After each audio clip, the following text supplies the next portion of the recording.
বছর না ঘুরতেই বেহাল নাটোরের জামতলী বামিহাল রানীরহাট সড়ক ১৩ কিলোমিটারের মধ্যে প্রায় অচল ৫ কিলোমিটার। পিচ উঠে তৈরি হয়েছে অসংখ্য খানাখন্দ, আর প্রতিদিনই ঘটছে দুর্ঘটনা। চরম ভোগান্তিতে যাত্রী ও চালকরা।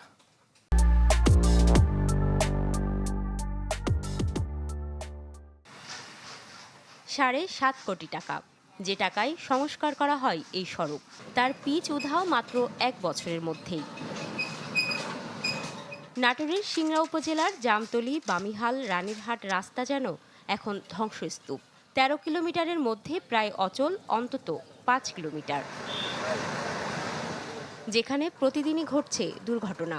ভোগান্তি শেষ নেই যাত্রী ও চালকদের, তাই বালি আর ইট ফেলে সাময়িক মেরামতের চেষ্টায় শ্রমিকরা।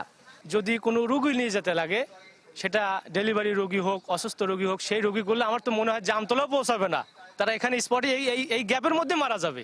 প্যাসেঞ্জার নামা দিয়ে প্যাসেঞ্জার শুধু ঠেলে মেলে পার করা লাগছে, গাড়ি নষ্ট হয়, টায়ার কাটে যায়। এই রাস্তাতে তো গাড়ি লোড গাড়ি নিয়ে যাওয়া যাবে না, গাড়ি উল্টে যাবে, পল্টি খেয়ে যাবে, রাস্তা অনেক নষ্ট।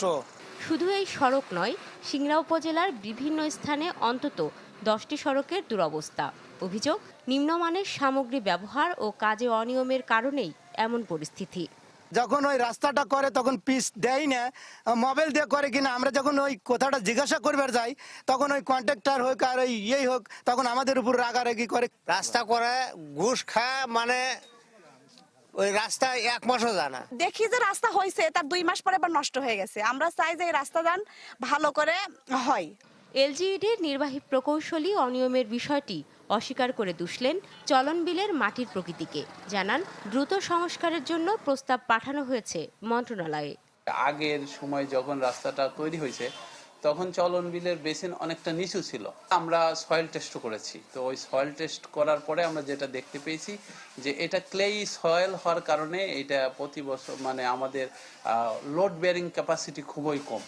স্থানীয়দের প্রশ্ন, 7.5 কোটি টাকার এই ভাঙা সড়কের দায় নেবে কে?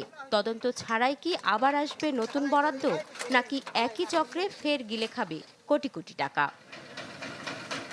Desk report, channel 24।